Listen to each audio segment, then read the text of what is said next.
ओम नमो भगवते वासुदेवाय।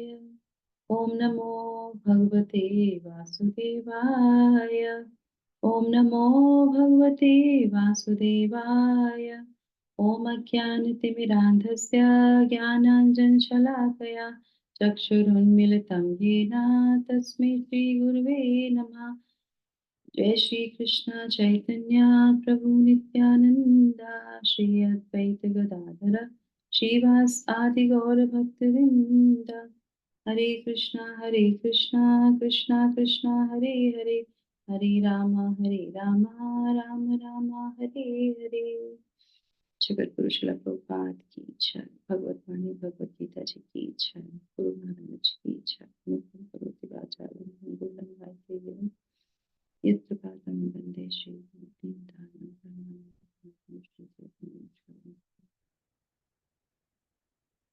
हरे कृष्णा। सभी लोग को सादर प्रणाम, बहुत बहुत अभिनंदन, बहुत बहुत स्वागत सुबह के सत्र में जुड़ने के लिए। मंगला आरती, जपा सेशन, उसके बाद फिर भगवत गीता का पारायण। तो भगवान की असीम कृपा से हम लोग जो है भगवत गीता के आज 54 पे आ जाएंगे, है ना। और टोटल हमारे कितने हैं इसमें, 77 श्लोक आ जाए, है ना। ऑलमोस्ट आधा चैप्टर हमारा जो है पूर्णता पे आ गया है। ठीक है, तो हम यहाँ पे शिक्षा ले रहे हैं इस भगवत गीता के इस अध्याय से। इसमें हम पूरी पुनरावृत्ति सीख रहे हैं।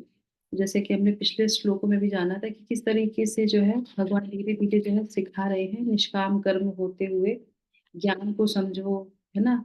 कर्म को समझो, निष्काम कर्म को समझो, फिर उससे कनेक्शन योग, भगवान से योग को समझो, और उसके बाद फिर क्या है, फिर धीरे धीरे शुद्धता की तरफ, शुद्ध भक्ति की तरफ भगवान हमको लेके आ रहे हैं। ठीक है, तो ब्रह्म स्तर, तो उसके बीच में कौन सा स्तर आता है, ब्रह्म स्तर।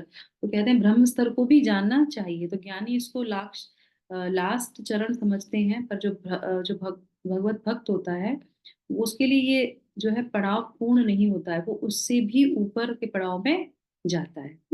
तो ब्रह्म स्तर का कौन सा होता है, तो वो हम सुनेंगे यहाँ पे। तो भगवान कहते हैं यहाँ पे श्लोक संख्या 54 में, ब्रह्मभूत प्रसन्नात्मा न शोचति न कांक्षति सर्वः समः सर्वेषु भूतेषु मद्भक्ति लभते पराम।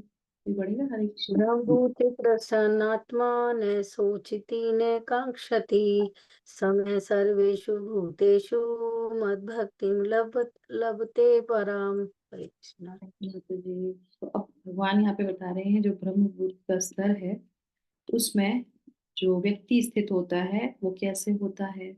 जिस प्रकार, इस प्रकार जो दिव्य पद पर स्थित है, वह तुरंत ब्रह्म का अनुभव करता है। ब्रह्मभूत की जो स्टेज है उस पे वो अनुभव करने लगता है और पूर्णतया प्रसन्न हो जाता है। और वह ना तो कभी किसी के लिए शोक करता है, और ना किसी वस्तु की कामना करता है। वह प्रत्येक जीव पर संभाव रहता है। वह उस अवस्था में वह मेरी शुद्ध भक्ति को प्राप्त करता है। हम्म, तो ये स्टेज पे, शुद्ध भक्ति पे आने के लिए ये स्टेज को पार करना ही पड़ेगा, इस स्टेज पे आना ही पड़ेगा। ठीक है, और इस तरीके से वो आ जाता है। तो हम लोग तात्पर्य पढ़ेंगे एक एक करके। तो आप लोग वॉलंटियर कर लीजिए, दो दो तीन तीन लाइन सभी लोग उस पर जो है पार्टिसिपेट कर सकते हैं पढ़ने के लिए। यस मित्र जी। श्रील प्रभुपाद की जय। तात्पर्य, निर्विशेषवादी के लिए ब्रह्मभूत अवस्था प्राप्त करना अर्थात ब्रह्म से तदाकार होना परम लक्ष्य होता है, लेकिन साकारवादी शुद्ध भक्त को इससे भी आगे चलकर शुद्ध भक्ति में प्रवृत्त होना होता है। इसका अर्थ हुआ कि जो भगवत भक्ति में रत है वह पहले से ही मुक्ति की अवस्था, जिसे ब्रह्मभूत या ब्रह्म से तदात्म कहते हैं, प्राप्त कर चुका होता है। हरे कृष्ण। परमेश्वर परमेश्वर या पर ब्रह्मा से सदाकार हुए बिना कोई उनकी सेवा नहीं कर सकता। परम ज्ञान होने पर सेव्य तथा सेवक में कोई अंतर नहीं कर सकता। फिर भी उच्चतर आध्यात्मिक दृष्टि से अंतर तो रहता ही है। हरे कृष्णा। हरे कृष्णा। देहात्म बुद्धि के अंतर्गत जब कोई इंद्रिय तृप्ति के लिए कर्म करता है तो दुख का भागी होता है, लेकिन परम जगत में शुद्ध भक्ति में रत रहने पर कोई दुख नहीं रह जाता। कृष्णा भावना भावित भक्तों को ना तो किसी प्रकार का शोक होता है, ना आकांक्षा होती है। क्योंकि ईश्वर पूर्ण है, अतएव ईश्वर में सेवारत जीव भी कृष्ण भावना में रहकर अपने में पूर्ण रहता है। वह ऐसा नदी के तुल्य है जिसके जल की सारी गंदगी साफ कर दी गई है। क्योंकि शुद्ध भक्त में कृष्ण के अतिरिक्त कोई विचार ही नहीं उठते, अतएव वह प्रसन्न रहता है।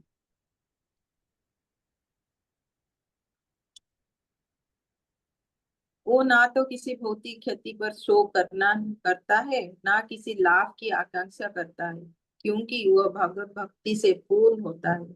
वह किसी भौतिक भोग की आकांक्षा नहीं करता, क्योंकि वह जानता है कि प्रत्येक जीव भगवान का अंश है, अतएव वह उनका नित्य दास है।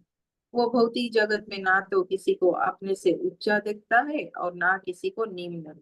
ये उच्च तथा निम्न पर क्षणभंगुर है, और भक्त को क्षणभंगुर प्राकट्यो या तिरोधान से कुछ लेना देना नहीं रहता। कोई पढ़ना चाहता है? हरे कृष्णा। उसके लिए पत्थर तथा सोना बराबर होते हैं। यह ब्रह्मभूत अवस्था है जिसे शुद्ध भक्त सरलता से प्राप्त कर लेता है। उस अवस्था में परम ब्रह्म से तादात्म्य और अपने व्यक्तित्व का विलय नारकीय बन जाता है।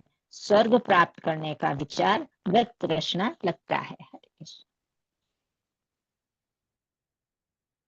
और इंद्रियां टूटे हुए विषैले सांपों के समान हो जाती हैं।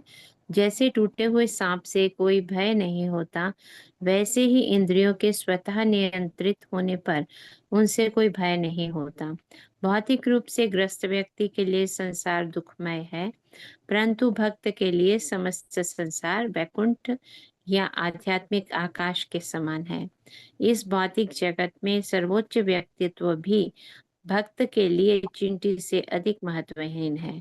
इस युग में शुद्ध भक्ति सेवा का उपदेश देने वाले भगवान चैतन्य की कृपा से ही ऐसी अवस्था प्राप्त की जा सकती है। हरे कृष्ण।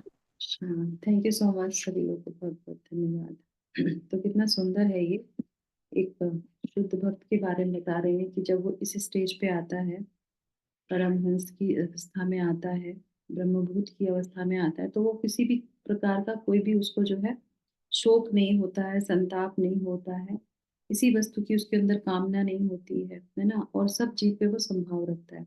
तो इसका उदाहरण आप लोग मुझे बताइए, कौन होते हैं ऐसे लोग? हमने क्या देखा अपने जीवन में ऐसे लोगों को? माता जी अपने शिला प्रभात जी।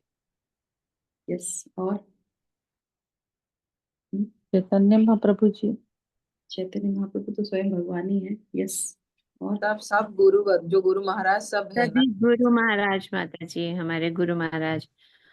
जितने भी सन्यासी है ना, वो इसी अवस्था पे पहुंचते हैं, धीरे धीरे धीरे धीरे प्रैक्टिस करते हैं, करते करते और वहां पे पहुंचते हैं। तो आपने देखा होगा कि क्यों इस अवस्था पे पहुंचने का प्रयास करते हैं। हमने कल भी प्रश्न किया था आपसे, तो आप मुझे बताइए ये कितना प्रैक्टिकल है हमारे जीवन के लिए, कि भगवान कह रहे हैं कि इस अवस्था पे पहुंचना है, शुद्ध भक्त पे पहुंचना है, भगवान के धाम पहुंचना है। तो अगर कोई व्यक्ति जो है डेली अगर ये प्रयास नहीं करेगा कि हमको अपने भक्ति जीवन में आगे बढ़ना है, और भक्ति जीवन में आगे बहुत जल्दी नहीं है, क्या है इतनी जल्दी क्यों है, आराम से बढ़ लेंगे, तो इसके पीछे क्या कुछ कारण है, या हमें बढ़ना चाहिए, या ठीक है कोई बात नहीं आराम से बढ़ लेंगे, अभी तो बहुत समय पड़ा हुआ है।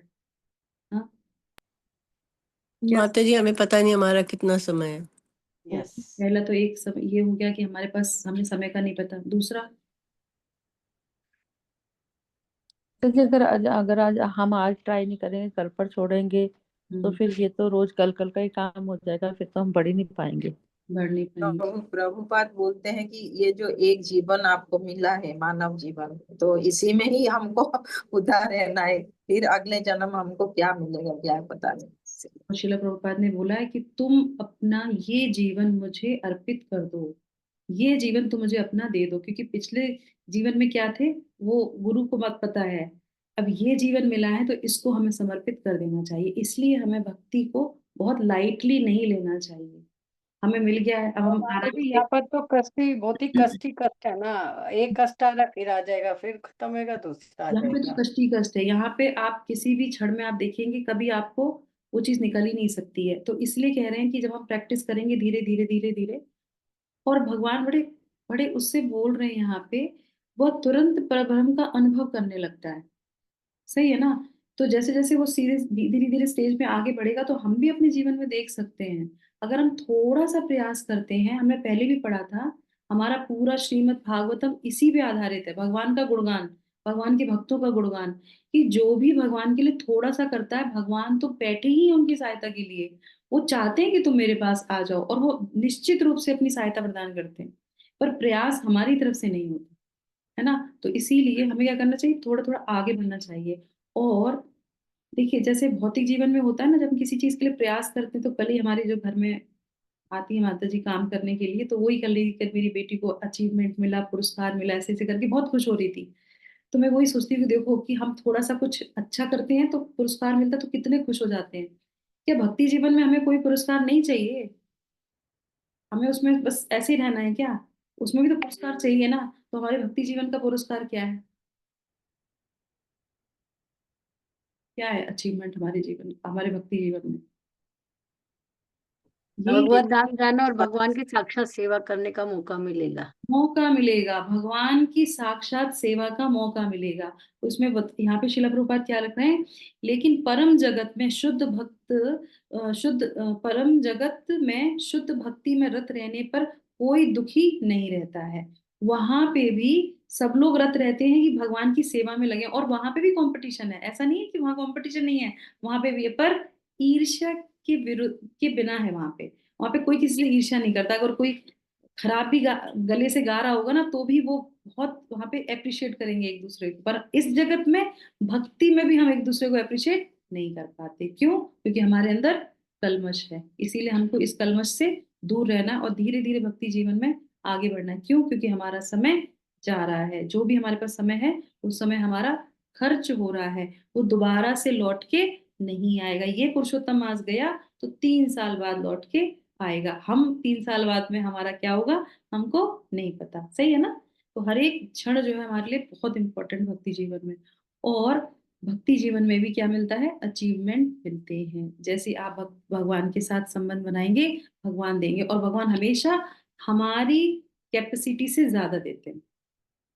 जो दुख आते हैं उसको हमारी कैपेसिटी से कम कर देते हैं कि हम उससे निकल जाएं, और जब सुख देते हैं तो वो हमारे में अंदर उतनी क्वालिटी नहीं होती कि हम उसको ले लें, पर हमारी योग्यता से ज्यादा हमको देते हैं। ये भगवान का गुण है। तो इसीलिए थोड़ा थोड़ा हमको आगे की ओर बढ़ना चाहिए। भक्ति जीवन में डेली प्रयास करना चाहिए कि हमको आगे बढ़ना है, भगवान से अपना संबंध बनाना है। संबंध नहीं बनाएंगे तो भगवत धाम में क्या करेंगे जाके?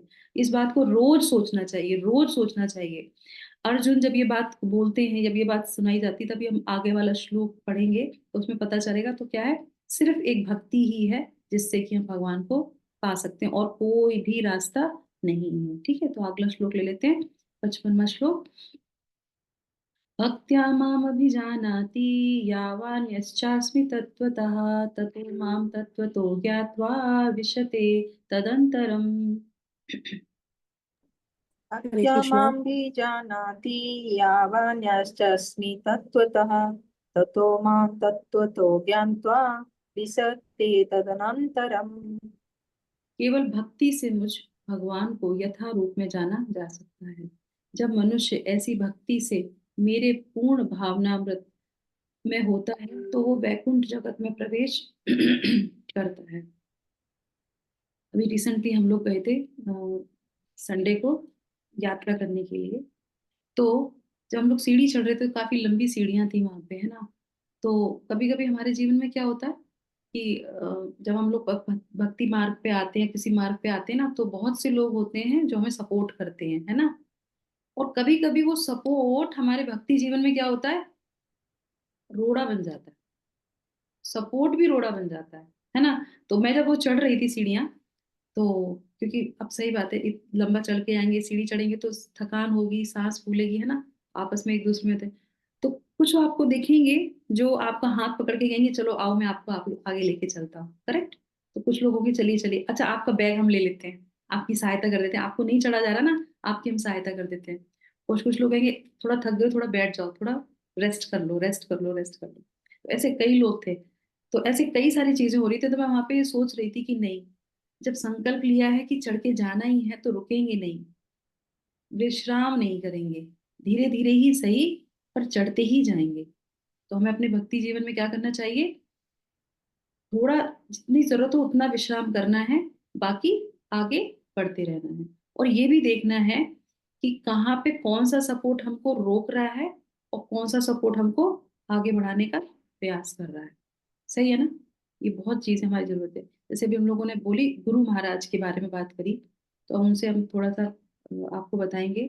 कभी कभी अगर किसी को गुरु महाराज की सेवा करने का मौका मिले पर्सनली रूप से, तो आप देखेंगे कि उनका जीवन का जो दिनचर्या है वो बिल्कुल अलग होता है ना। और बहुत से कहते हैं अरे आप तो बहुत भाग्यशाली हैं जो गुरु महाराज की सेवा करने का आपको मौका मिला, है ना। पर गुरु महाराज की जो सेवा करके आते हैं उससे कभी पर्सनली आप पूछिए कि आपका समय कैसा रहा, तब आपको पता चलेगा कैसा रहा। क्योंकि उस समय वो सोएगा नहीं, वो खाएगा नहीं, वो रेस्ट नहीं लेगा। क्यों? क्योंकि उनका स्तर और हमारा स्तर बहुत अलग है। उनको कुछ फर्क नहीं पड़ता, उनको कोई खाना ना दे कोई फर्क नहीं पड़ता, वो सोए नहीं कोई फर्क नहीं पड़ता, बिल्कुल ब्रह्मभूत स्टेज होती है। पर हमारी स्टेज तो नहीं है ना वैसी, तो हमें तो बहुत स्ट्रगल करना पड़ता है, करेक्ट ना। तो अगर हम गुरु महाराज की सेवा के लिए भी अपने आप को तैयार कर लेते हैं ना, तो भी समझ लीजिए कि हम भक्ति में आगे बढ़ सकते हैं। तो हमारे अंदर ये डिजायर होनी चाहिए कि हम एटलीस्ट इसी जीवन में, इसमें जो है उस स्तर तक तो पहुंच जाएं कि हम अपने गुरु महाराज की सेवा कर सकें। सही है ना। और दो तरीके से, वाणी से और शरीर से, अगर मौका मिले तो दोनों तरीके से आप कर सकते हैं। और आप देखेंगे उस समय जब आप उनके साथ जो समय बिताएंगे, वो समय आपका ट्रांसेंडेंटल होगा। आपको दुनिया की कोई खबर नहीं लगेगी। क्यों? क्योंकि आप ऐसे व्यक्ति के संग में हैं जो इस दुनिया में रहते हुए भी इस दुनिया में नहीं रहता है। इसीलिए कि जब शुद्ध भक्तों का संग मिलता है तो हमें उस समय अपनी अपॉर्चुनिटी नहीं खोना चाहिए, कभी भी नहीं खोना चाहिए। और अगर कोई व्यक्ति को मिली है वो सेवा, तो ये मान के चलिए वो अहेतु की कृपा है।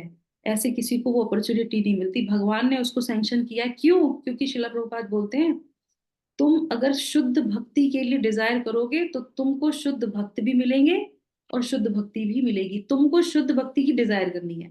हम डिजायर करते हैं अपोजिट चीजों की, क्योंकि हमारे भगवत गीता का लास्ट सेक्शन चल रहा है। इसलिए मैं बार बार इस चीज को फोर्स कर रही हूँ, आप लोग को सुनाने के लिए नहीं, मैं अपने आप को कन्विंस करने के लिए कर रही हूँ। क्योंकि हमको अपनी भक्ति जीवन में शुद्धता की तरफ जाना है कि प्योरिटी क्या है। आर्टिफिशियल ज्वेलरी भी होती है, मोती की भी ज्वेलरी होती है, और हर चीज की होती है, और एक होता प्योर जो है ज्वेलरी, करेक्ट। तो हमें वो देखना चाहिए कि प्योरिटी क्या है, कौन सी चीज प्योर है जो भक्ति की तरफ हमको लेके जा सकती है। और उसी से ही हमें सिर्फ भगवान मिलेंगे, भगवान का धाम मिलेगा, बाकी किसी चीज से नहीं मिलेंगे। और जो भी डिजायर है आपकी वो सब फुलफिल हो जाएंगी अगर आप सिर्फ और सिर्फ भगवान की डिजायर करते हैं, और या फिर शुद्ध भक्ति। तो इसलिए हमें शुद्ध भक्त का चरित्र जरूर पढ़ना चाहिए, शुद्ध भक्ति की सेवा करनी चाहिए। और मजे की बात तो क्या है कि हमें भक्ति जीवन में यही नहीं पता कि कौन शुद्ध है और कौन शुद्ध नहीं है। सही है, गुरु महाराज को तो पता है वो शुद्ध है, सन्यासी पता है वो शुद्ध है, पर भक्तों में भी पता है हमें कि कौन शुद्ध है कौन शुद्ध नहीं है। सही है ना। तो सभी भक्तों के साथ बहुत अच्छा संबंध हमारा होना चाहिए। तो आगे बढ़ते हैं, यहाँ पे शिला प्रभुपाद क्या बता रहे हैं इसको पढ़ के हम विराम करेंगे। ठीक है, ये काफी बड़ा है, थोड़ा थोड़ा पढ़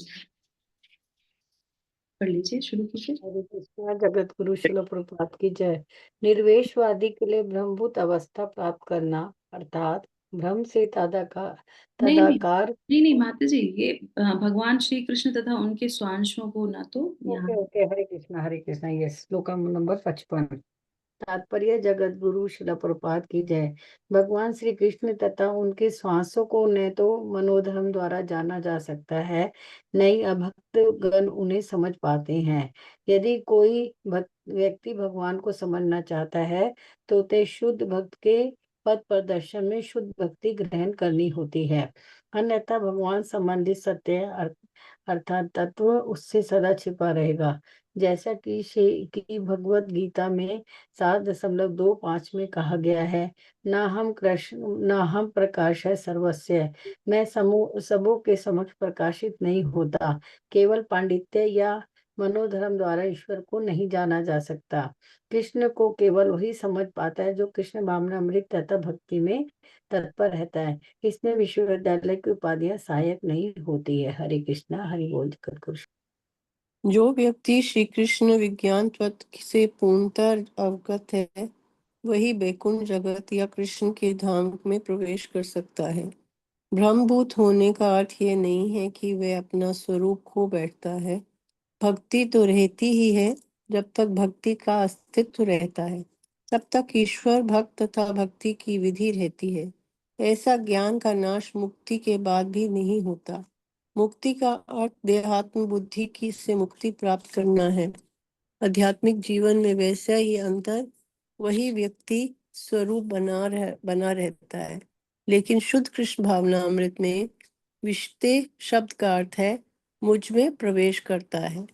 भ्रमवश ये नहीं सोचना चाहिए कि ये शब्द अद्वैतवाद का पोषक है और मनुष्य निर्गुण ब्रह्म के एक बार हो जाता है, ऐसा नहीं। विच्छेद का तात्पर्य है कि मनुष्य अपने व्यक्तित्व सहित भगवान के धाम में भगवान की संगति करने तथा उनकी सेवा करने के लिए प्रवेश कर सकता है। उदाहरणतः एक हरा पक्षी शुक हरे वृक्ष में इसलिए प्रवेश नहीं करता कि वह वृक्ष से तदाकार लीन हो जाए, अपितु वह वृक्ष के फलों का भोग करने के लिए प्रवेश करता है। निर्वेशवादी सामान्यतः समुद्र में गिरने वाली तथा समुद्र से मिलने वाली नदी का दृष्टांत प्रस्तुत करते हैं। ये निर्वेशवादियों के लिए आनंद का विषय हो सकता है, लेकिन सकारवादी अपने व्यक्तित्व को उसी प्रकार बनाए रखना चाहते हैं जिस प्रकार समुद्र में एक जलचर प्राणी यदि वह समुद्र की गहराई में प्रवेश करे तो हमें अनेकानेक जीव मिलते हैं। केवल समुद्र की ऊपरी जानकारी प्राप्त नहीं है, समुद्र की गहराई में रहने वाले जलचर प्राणियों का भी जानकारी रखना आवश्यक है। हरे कृष्ण। हरे कृष्णा। भक्त अपनी शुद्ध भक्ति के कारण परमेश्वर के दिव्य गुणों तथा ऐश्वर्य को यथार्थ रूप में जान सकता है, जैसा कि 11वें अध्याय में कहा जा चुका है। केवल भक्ति द्वारा इसे समझा जा सकता है। इसी की पुष्टि यहाँ भी हुई है। मनुष्य भक्ति द्वारा भगवान को समझ सकता है और उसके धाम में प्रवेश कर सकता है। भौतिक बुद्धि से मुक्ति की अवस्था ब्रह्मभूत अवस्था को प्राप्त कर लेने के बाद भगवान के विषय में श्रवण करने से भक्ति का शुभारंभ होता है। जब कोई परमेश्वर के विषय में श्रवण करता है तो स्वतः ब्रह्मभूत अवस्था का उदय होता है और भौतिक कल्मश यथा लोभ तथा काम का विलोम हो जाता है। जो जो भक्त के हृदय में काम तथा इच्छाएं विलुप्त होती जाती हैं, जो जो वह भगवद्गति के प्रति अधिक आसक्त होता जाता है और इस तरह वह भौतिक कल्मश में मुक्त हो जाता है। जीवन की इस स्थिति में वह भगवान को समझ सकता है। श्रीमद् भागवत में भी इसका कथन हुआ है। मुक्ति के बाद भक्ति योग चलता है। इसकी पुष्टि वेदांत सूत्र में 4.1.12 में होती है। अप्रयाणता तत्रापि ही दृष्टम। इसका अर्थ है कि मुक्ति के बाद भक्ति योग चलता रहता है। श्रीमद् भागवत में वास्तविक भक्ति में मुक्ति की जो परिभाषा दी गई है, उसके अनुसार यह जीव का अपने स्वरूप या अपनी निजी स्वाभाविक स्थिति में पुनः प्रतिष्ठित हो जाना है। स्वाभाविक स्थिति को व्याख्या करने पहले की जा चुकी है। प्रत्येक जीव परमेश्वर का अंश है, अतएव उसकी स्वाभाविक स्थिति सेवा करने की है। मुक्ति के बाद यह सेवा कभी रुकती नहीं। वास्तविक मुक्ति को मुक्ति तो देह बुद्धि को भ्रांत धारण में मुक्त होता है। Hare Krishna. Thank you so much माता जी। तो ब्रह्मभूत की अवस्था हमें कैसे प्राप्त हो सकती है, इसमें एक उपाय बताया, किसी को पता चला कौन से उपाय बताया यहाँ पे पढ़ते समय? सेवा, ध्यान से बताइए। श्रवण, श्रवण, परमेश्वर का श्रवण। यस, ये श्रवण जब हम करते हैं ध्यान से तो क्या होता है, ये ब्रह्मभूत की जो अवस्था है इसका शुभारंभ होता है। और आप देखेंगे इसका बहुत सुंदर सा उदाहरण है परीक्षित महाराज। करेक्ट। तो कभी कभी ऐसा होता है लोग कथा करते हैं तो कहते हैं कथाकार बहुत बढ़िया है इसलिए हम कथा सुनते हैं। नहीं नहीं, ऐसा नहीं होता। कथाकार भी तभी बहुत अच्छी कथा बोलता है जब श्रवणकर्ता बहुत अच्छे होते हैं। श्रीला प्रभुपाद अपने गुरु महाराज से कैसे कनेक्ट हुए? इसी श्रवण के माध्यम से। सभी लोग बैठे थे, फिर बाद में सभी लोग दर्शन के लिए चले गए पर श्रीला प्रभुपाद नहीं गए, वो वहां पे सुनने के लिए बैठे रहे। तो उन्होंने कहा कि ये सही अवस्था है। अगर कोई सुनने के लिए इच्छुक है, रामायण में भी बोला जाता है, रामायण में बताते हैं कि भगवान हम आपकी कथा ऐसे सुनना चाहते हैं जैसे समुद्र समुद्र की तरह। अगर कोई सुनने का इच्छुक है, समुद्र में कितना जल होता है, कभी खत्म ही नहीं हो सकता है। ऐसी इच्छा होनी चाहिए कि हम बस सुनते जाएं, हम बस सुनते जाएं, कभी हमारा मन ही ना भरे। तो इस तरीके से अगर कोई सुनता है तो समझिए वो जल्दी ही वो जो है भगवान की तरफ आगे बढ़ेगा, तो वो स्टेज में वो जा सकता है। तो श्रवणम बहुत इंपॉर्टेंट है। और देखिए सुखदेव गोस्वामी को क्या था, अभी जैसे अर्जुन है, अब इसके बाद भी देखेंगे आप ये इसके बाद बोलेंगे वो कि भक्ति योग के कर्म को मुझे और बताइए। अभी सुना, पहले सुना कर्म योग के बारे में, ठीक है, अभी फिर से बोलेंगे थोड़ा मुझे और बताइए कर्म योग में कैसे कार्य किया जाता है, कैसे। क्यों? क्योंकि इच्छा है आगे बढ़ने की, समझने की। इनको सब कुछ पता है। इसी तरीके से परीक्षित महाराज भी क्या बोलते हैं सुखदेव गोस्वामी से, मुझे और बताइए, डिटेल में बताइए उन्होंने ऐसा कैसे किया, उन्होंने, जबकि समय उनका चला गया और उन्होंने एक बूंद पानी भी नहीं पिया था, है ना। और सुखदेव गोस्वामी अपना हृदय खोल खोल के वो सारी चीजों को बताते हैं। करेक्ट। तो ये होता है कि वो उस स्टेज पे पहुंच जाता है। तो हमको भी ये प्रयास करना चाहिए, ठीक है। तो इस तरीके से ये हमारा पूर्ण हो गया। एक छोटा सा कथा के साथ हम यहाँ पे आपको विराम करते हैं कि शुद्ध भक्ति क्या होती है। एक गुरु ने जो आज्ञा दे दी तो उसको वो हमेशा उस पर चिंतन मंथन करता रहेगा। तो शिला प्रभुपाद के एक डिसाइपल थे जो है बाहर गए वो उसके लिए प्रचार करने के लिए हरि नाम। तो वहां पे जो है हरि नाम के लिए मना किया गया था कि वहां पे कोई प्रचार नहीं कर सकता। अगर कोई प्रचार करेगा तो वो जगह का स्थान का नाम मैं भूल रही हूँ। राधानाथ स्वामी महाराज कहाँ से है?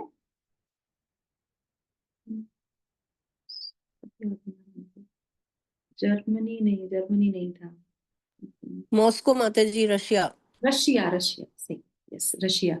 तो रशिया, रशिया ऐसी जगह थी। तो वहां पे बिल्कुल मना था कि यहाँ पे कोई भी प्रचार प्रसार नहीं कर सकता, कोई धार्मिक ग्रंथ नहीं लग सकता, कुछ भी नहीं कर सकता। अगर ऐसा कुछ करेगा, कोई प्रयास करेगा तो उसको जेल में डाल दिया जाएगा। तो ये बिल्कुल सच्ची घटना है। तो वहां पे जब शिला प्रभुपाद के कुछ भक्तों ने प्रयास किया, तो जब उन्होंने प्रयास किया वहां पे तो ऐसा ही हुआ कि उनके साथ की उनको पकड़ के जेल में डाल दिया गया। और उसके ऊपर एक किताब छपी है, आप पढ़िएगा उसको, सॉल्टेड ब्रेड करके, है ना। कभी समय मिलेगा तो हम लोग इस ग्रुप में भी भगवत गीता के बाद कुछ किताबों को हम अध्ययन करेंगे। तो उसमें से एक किताब ये भी रहेगी, अगर हिंदी का कुछ मिला हमको तो जरूर अवश्य पढ़ेंगे साथ में। तो उसमें वो बताते हैं कि वो जो भक्त थे उनको इतना अत्याचार उनके साथ किया गया पर उन्होंने अपना हरि नाम संकीर्तन नहीं रोका और उनको जेल में डाल दिया गया। और उसके बाद जब उनको वो ब्रेड दी जाती थी खाने के लिए, तो वो क्या, पानी और ब्रेड का टुकड़ा, तो वो क्या करते थे, पानी में उस ब्रेड को भिगो देते थे। भीग जाती थी वो तो गीली हो गई है ना। उसके बाद क्या करते थे उसको, फिर वो ऐसे गोली गोली बना बना के उसको सुखा लेते थे वहीं कारागार के अंदर, जेल के अंदर। गोली सी बना ली उन्होंने। वो गोली बना के उन्होंने क्या कर लिया, पूरी माला बना ली। किसकी माला बना ली? ब्रेड की। ब्रेड को भिगो दिया, रोज मिलती थी ब्रेड, भिगो लिया, भिगो के उसको आटे जैसा हो गया वो। उसके बाद उसको गोली सी बना ली, गोली बना के रख ली, 108 उनकी हो गई पूरी। उसके बाद क्या करते थे, उससे ही वो माला जप करते थे, हरि नाम करते थे। बोले माला तो अंत समय तक नहीं छोड़ूंगा, जो होगा तो देखा जाएगा। और उन्होंने वहीं पे उस ब्रेड के टुकड़े से नाम जप करते करते अपना देह त्याग कर दिया। आप सोचिए। और उसमें ये भी आता है कि जब एक बार उनको बहुत ज्यादा कुछ परेशानी के लिए, मतलब किसी ने परेशान करना चाहा, अगर आप उसको किताब को पढ़ेंगे तो आप अपने आंसू नहीं रोक सकते। 101%। ये शुद्ध भक्त जो है किस तरीके से अपने गुरु की आज्ञा का पालन करते हैं कि जो उन्होंने बोल दिया, क्योंकि उनके लिए सब कुछ वो ही है। और वो जो है वहां पे, तब वो जो जेलर जो वहां पे उनको प्रताड़ना करने के लिए आता है ना, तो उस समय फिर वो मारने का प्रयास करते हैं कि इसको खत्म ही कर देते हैं, क्योंकि ये मानेगा नहीं, ये हरि नाम करता ही रहेगा। उस समय फिर वहां पे शिला प्रभुपाद उसको जो है प्रकट होते हैं, और वो डर जाता है, कहते नहीं यहाँ पे तो कुछ शक्ति है जो है इनको बचा रही है और ये सब कर रही है। पर वो बाद में फिर वो अपना देह त्याग कर देते हैं, पर वो नाम जब अपना नहीं बंद करते हैं। तो आप सोचिए कि ऐसे भी भक्त रहे हैं, तो क्या इनको भगवत धाम नहीं मिलेगा? मिलेगा ना। तो इतना प्रयास क्या हमको करने का जरूरत है? हम तो घर में आराम से बैठ के सोफे पे बैठ के भी माला नहीं कर पाते। करेक्ट। तो ये बहुत इंपॉर्टेंट हमारे जीवन में कि ये जो प्रभुपाद ने हमारा इतना मोमेंट बनाया है, कैसे कैसे भक्तों ने कितनी कितनी मेहनत से इस जो है मूवमेंट को खड़ा किया, चैतन्य महाप्रभु के इस प्रचार को। तो हमें बहुत सीरियसली लेना चाहिए, बिना किसी द्वेष के, बिना उसके जो है एक दूसरे के साथ सहयोग करते हुए इस मूवमेंट को आगे कैसे लेके जाना है, एक दूसरे को सहायता करते हुए, तो हम आगे बढ़ सकते हैं। और अगर हमारे अंदर ईर्ष्या रही, तो पहले ही श्लोक में लिखा है, ईर्ष्या रहने से आप आगे नहीं बढ़ सकते। और अगर जैसे हम अच्छे से नाम जप करेंगे, तो हमारे अंदर से कलमश भी सारा धुल जाएगा। ये तो सही सीधी सी बात है ना। जिस तरीके से 100 के नोट में सारे नोट होते हैं, तो जब हरि नाम करते हैं अच्छे से, तो ये सारे रोग जो है धीरे धीरे चले जाते हैं। और श्रवण के माध्यम से और सेवा के माध्यम से जो भी हमारे अशुद्ध क्रियाएं हैं, वो भी शुद्ध होने लगती है। ठीक है, तो इसी के साथ हम विराम करेंगे। जगत गुरु श्रील प्रभुपाद की जय। और आगे के श्लोकों में हम फिर से पुनरावृत्ति में भगवान से अर्जुन पूछते हैं, तो कैसे करना है, और इससे करने से लाभ क्या होगा, जो भक्ति जीवन में जो कार्य होते हैं भक्ति में, तो वो पूछते हैं कि कैसे करना है, इसको करने से लाभ क्या होगा, जो नहीं करता है उसका परिणाम क्या होता है, और फिर परमात्मा द्वारा जो है उसको कैसे मार्गदर्शन दिया जाता है। ये सारी चीजें हम अगले वाले सत्र में जानेंगे। हरिओम तत्सत। माता जी, ये थोड़ा सा डाउट है, जरा ये बताना, उस अवस्था में परम भ्रम से तादात्म्य और अपने व्यक्तित्व का विलय नरक बन जाता है, मतलब थोड़ा क्लियर करो। जो परम ब्रह्म में अपने आप को मर्ज करने का प्रयास करता है, तो वो तो कुछ रहा ही नहीं ना, सेवा अपॉर्चुनिटी खत्म हो गई। समझ रहे ना। हम क्लियर। भक्ति जीवन में तो उसको आगे बढ़ना है, उसमें विलय नहीं होना है। तो वो जो यहाँ तक की जो स्टेज है कि बस विलय होना है, मर्ज हो जाना है परम ज्योति और परमात्मा के आगे कुछ नहीं है ना, नहीं, वो नहीं। जैसे दो तो उनका इसमें दिया था ना उदाहरण, तोता है और हरा वृक्ष है, तो दूर से क्या लगता है मिले हुए हैं, सब मर्ज हो जाते हैं, पर मर्ज नहीं। जब आप पास में जाएंगे तो आपको पता चलेगा हरा पेड़ अलग है, तोता अलग है, भगवान अलग है, परमात्मा स्टेज अलग है, ब्रह्म की स्टेज अलग है, भगवान की स्टेज अलग है। तो हमको भगवान के धाम जाके भगवान की सेवा करनी है, उसमें मर्ज होने से कुछ नहीं होगा। और मुक्ति तो रहती ही रहती है। जब आप भक्ति करते हैं तो मुक्ति तो पीछे पीछे आती है, पर भक्त को मुक्ति नहीं चाहिए। भक्त तो मुक्ति के भी आगे जाता है। मुक्ति तो शिशुपाल को भी मिल गई, मुक्ति तो दुर्योधन को भी मिल गई, मुक्ति तो सबको मिल जाती है। सही है ना। किसी को सारोज्य मुक्ति मिली, किसी को सारूप्य मुक्ति मिल गई, पर भक्त मुक्ति नहीं चाहता। भगवान भक्त क्या चाहता है, मैं आपके धाम भगवान की जाके आपकी सेवा करूं, सेवा। है ना। ऐसे क्लियर क्लियर, थैंक यू माता जी, तो हरे वो कृष्ण। उसमें विलय नहीं करता अपने आप को। ठीक है, तो आगे बढ़ेंगे। जगत गुरु शिला प्रभुपाद की जय। भगवत वाणी भगवत गीता जी की जय। हरि ओम तत्सत।